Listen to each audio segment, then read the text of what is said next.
చిత్ర విచిత్రమైనటువంటి పరిణామాలు చోటు చేసుకుంటున్నాయి రాజకీయాలలో, అమెరికా వ్యవస్థలో.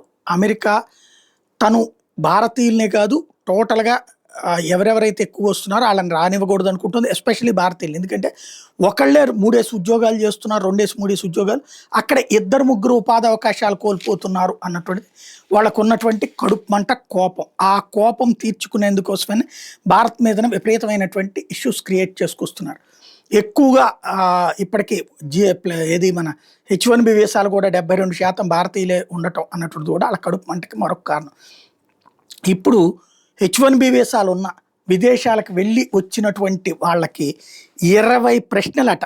రేపు 20వ తారీఖు అక్టోబర్ 20 అంటే ఈ నెల 20న నుంచి గ్రీన్ కార్డ్ హోల్డర్స్‌కి గూడా, గ్రీన్ కార్డ్ ఉన్నోళ్ళకి కూడా ఇంతవరకు సేఫ్. గ్రీన్ కార్డ్ ఉంటే ఇక అదే స్పోర్డ్ అయిపోయినట్టు. అట్లాంటిది వాళ్ళకి కూడా 20 క్వెషన్స్ పెడతారట. వాళ్ళ సివిక్ సెన్స్‌ని టెస్ట్ చేస్తారట. అలాగే వాళ్ళ క్వాలిటీ ఆఫ్ సిటిజన్‌షిప్‌లో ఉన్నారా లేదా అన్నటువంటి దాన్ని చెక్ చేస్తారట.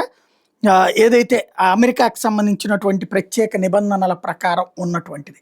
అంటే ప్రతి ఒక్కళ్ళని పరీక్షించబోతున్నారు. H-1B visa వాళ్ళదయిపోయింది. ఇప్పుడు గ్రీన్ కార్డ్ హోల్డర్స్ మీద పడబోతున్నారనమాట.